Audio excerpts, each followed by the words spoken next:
Hi there everybody. On today's video I have this Mercedes A-Class. This is a 2003 A140, the 1.4 engine. And I'm gonna be changing the oil and the oil filter.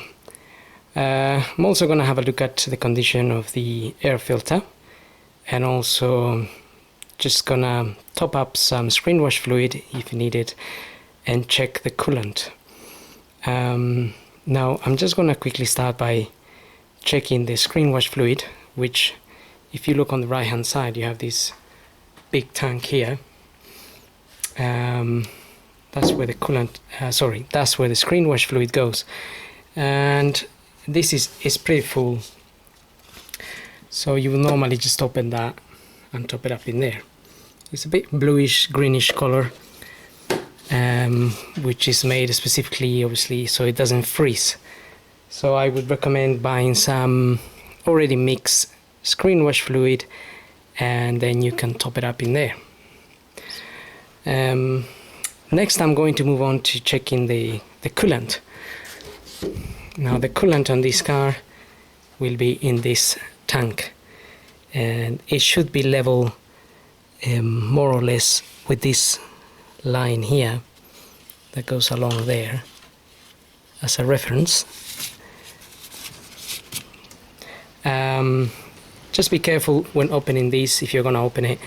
If the engine's been running, the coolant can be very hot and can be dangerous and can obviously burn you. So if you're gonna open this, open it very carefully if the engine's been running, and let the pressure be released, and then you can safely open the cap. Although these are made for safety purposes, but just being extra careful helps. Now you can maybe just about see, if I shine the light in there, we can see the color of the coolant is a bluish kind of color, and in this case is up to the top. It's right up to there.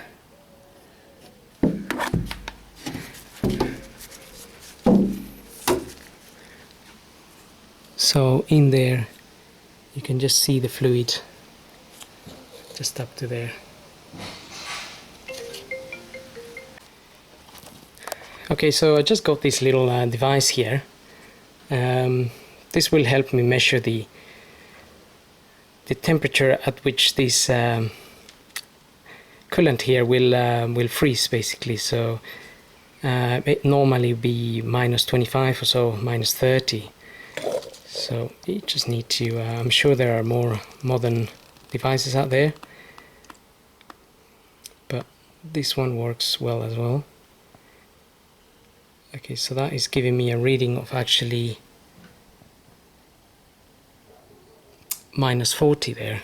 So the strength of the coolant on this, it's quite strong, which is, I mean, it's okay. Not that at the minute we're gonna be anywhere near that. I think we are +35 today here in the UK, which it's pretty hot. So anyway, the level is good and the freezing temperature is good. I don't need to do anything about that. And also you can see that the fluid is clear, so there's no need to do anything really. Now I'm gonna move on to have a quick look at the air filter. I don't have my air filter here today with me, so we're just gonna have a look at it, at the condition and how you could replace it if you're replacing yours. If you undo these Torx screws here, these are a T25. Just open them up.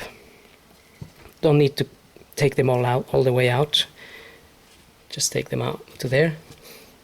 There is 3, 4, 5 of them, and then you can lift this cover up and that's where the filter is, and then we can slide this to the left. Can be a little bit hard, and you can then remove the filter. In this case it's a Bosch 1457433 So get your new filter and slide it into that hole there, and then lock it into place with this. Just make sure it goes in flat in there. Then you can put this cover back on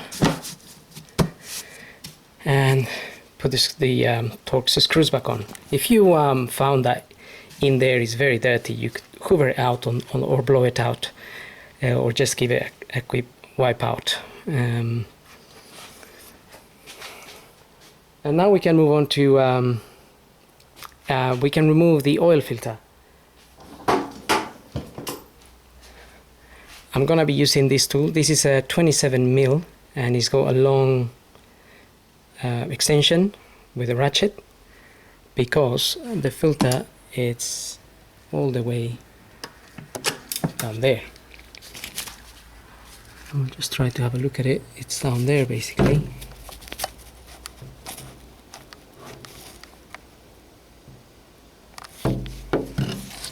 So that's the top there, and then we're just gonna undo it. I've already loosened it a little bit, but it was quite tight, so it might be tight when you're trying to open it. So this was tight.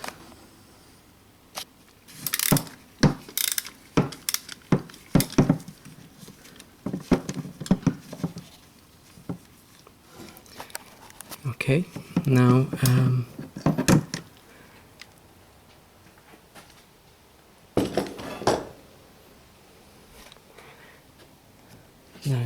it's loose. Just get my hand down there, just undoing the last bit, and so I just pulled it up a little bit. I'm gonna let it drain, because there will be some oil in there, and if I pull it out right now it will mess up this area a little bit. So if I leave it there just for a few minutes, then it'll be less messy. But in the meantime we can open the oil filler cap here, and I'm just gonna leave it sitting there like so. And also I'm going to pull the dipstick. The dipstick is just here. Just pull it out, and that is going to allow some air to go into the engine while we drain the oil from underneath. So just waiting for that filter to drain a bit, and then we'll carry on. Okay, so I'm just gonna pull the filter out now.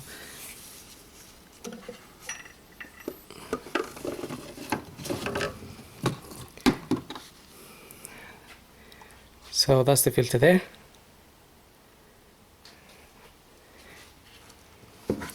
Which I'm going to be replacing with this one here.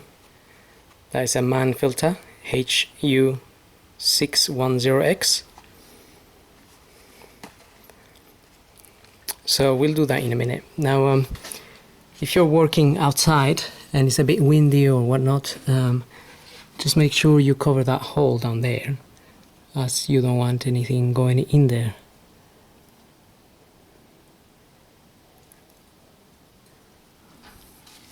In my case, well, I'm in the garage at the moment, so I should be alright. Okay, so now I'm gonna get the car up and we'll drain the oil from underneath. Okay, so just looking at the car from underneath,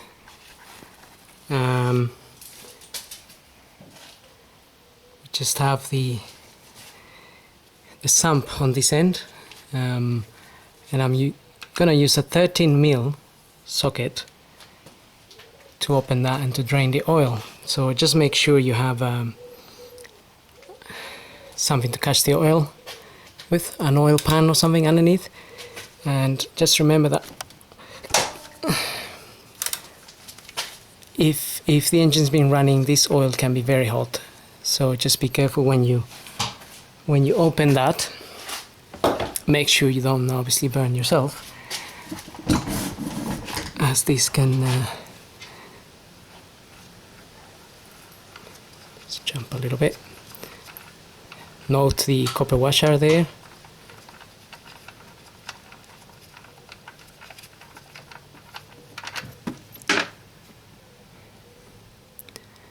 Okay, so you can let that drain now for a little while.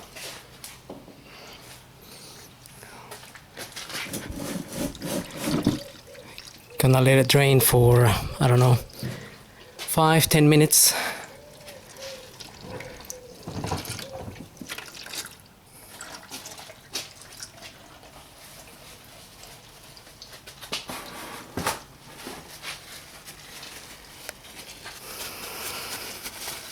Okay, while that is draining, also I just wanted to show you here the oil I'll be using.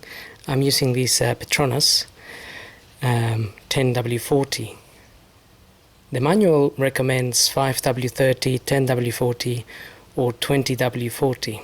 So it all depends on the area where you live. And it also shows 4.5 liters. But we'll have a look at that when we're topping the oil.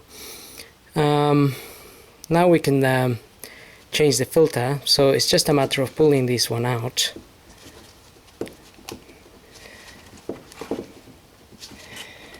Which might be a little bit of a challenge, doing it with one hand, but just pull that one out. Obviously you can dispose of that.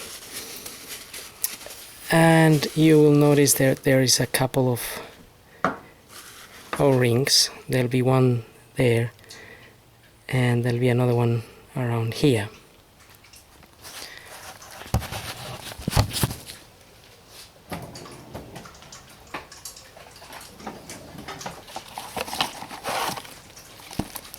So your kit will come with the two O-rings and the filter, obviously. What we just need to do is remove the O-ring that's there.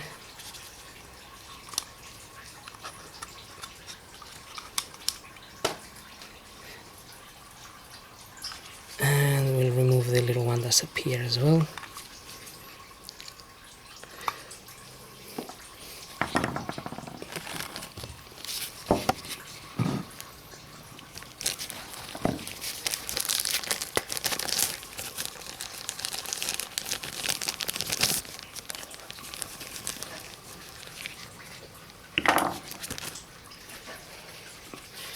Okay, so I have the new O-ring there.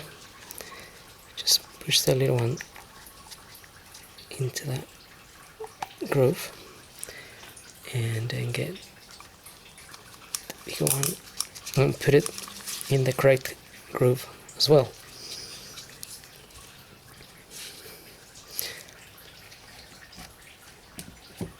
And I'm just gonna put a little bit of grease around this O-ring here, mainly to allow it to slide when we screw this back on. Basically the O-ring can stay in place and sliding nicely without getting caught or getting damaged. So that's the main purpose that I use the oil or the grease for. You can also use a little bit of oil, the oil that you're going to be using. And then get your filter and push it in there all the way down until it's locked. So now the filter is ready for refitting. I'm just basically waiting for the oil to drain now. While the oil is draining, You could always check the condition of your V-belt or serpentine belt, whatever name it's got these days. So if we just undo these 8mm bolts here, there's one here,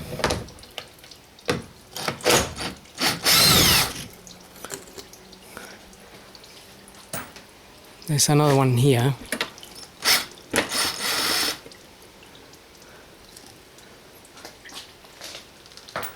and there is a third one just on the back here. Just undo those three and remove this cover, and you will get a little bit of access to this belt, which you can have a look if it's cracked or if it's... This one is actually a little bit cracked. It's probably in need of change.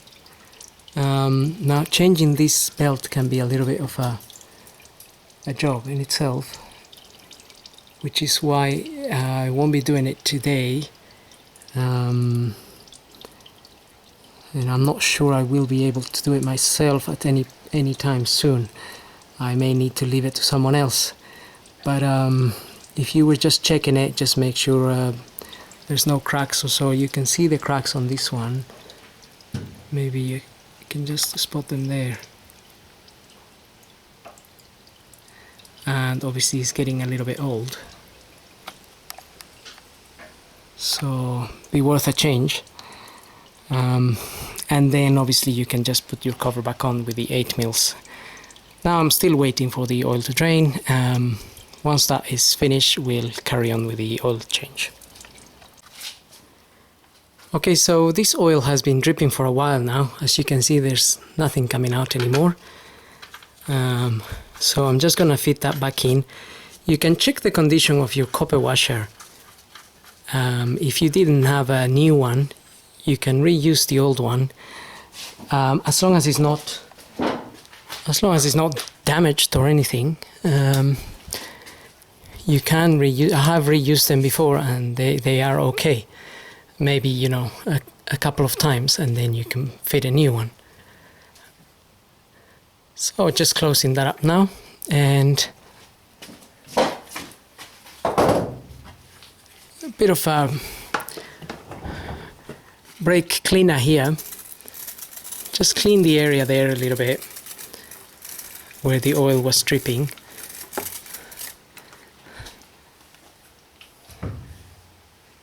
That way you know you left everything nice and clean as it was. And obviously if you saw any oil there next time, then you will know it's not from that. It might be an oil leak, because in this case, being down here, we can actually see if there's any oil leaks or anything like that, and this engine is actually quite clean.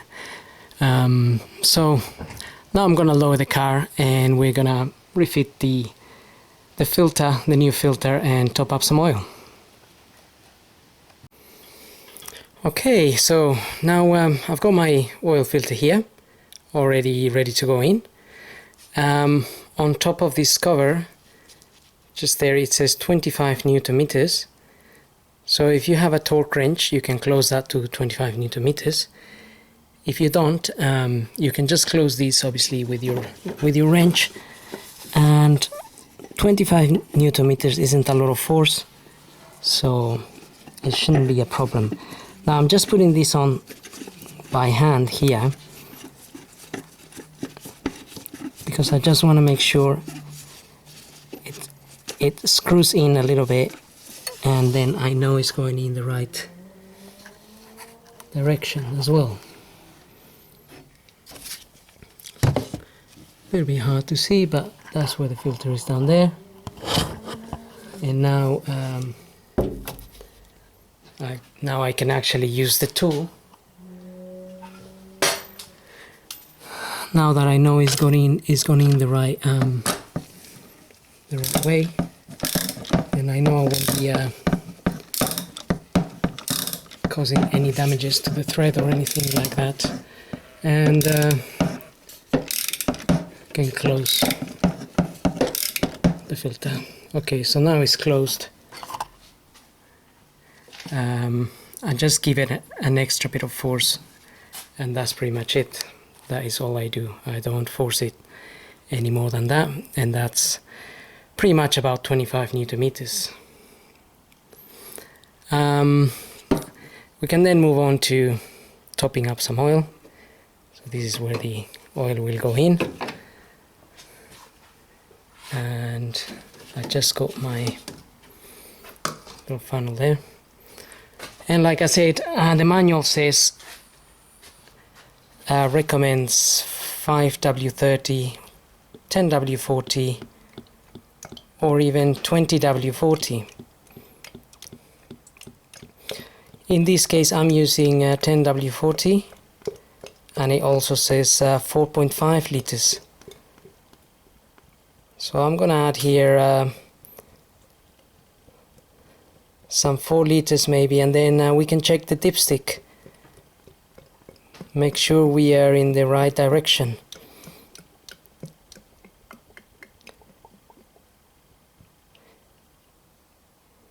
If you haven't got your manual, I mean, you could do this gradually and top up the oil in stages, so you make sure you don't overfill it.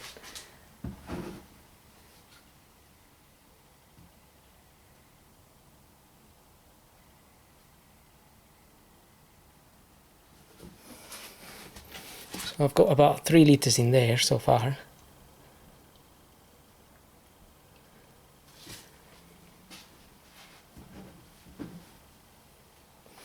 Okay, so that's nearly 4 liters. Got the dipstick here. Obviously on the dipstick you have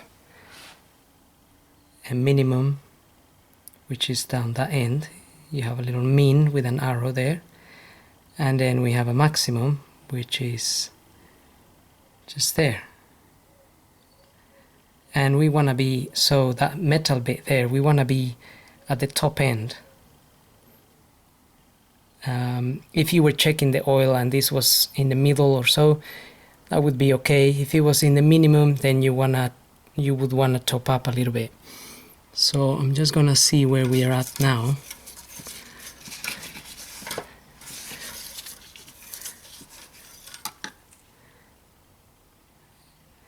So I don't know if that is kind of visible or not, but that is almost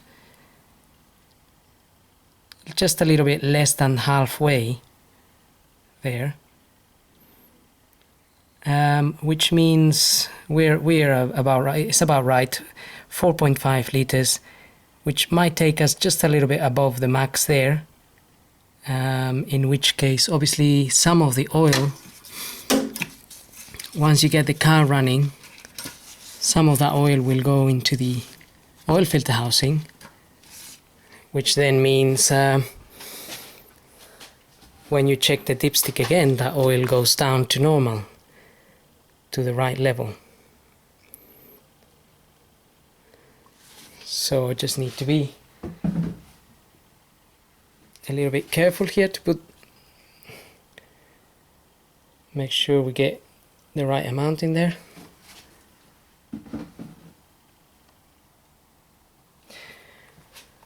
And that's it. That's my 4.5.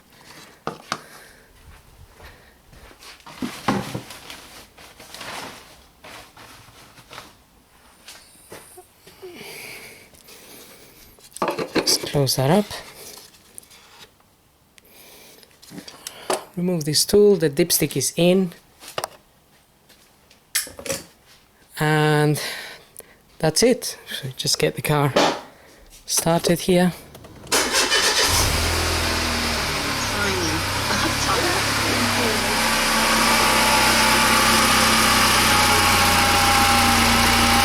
So it's all running nice and quiet with no issues there. So well, I hope this video helps, and thanks for watching. Don't forget to subscribe.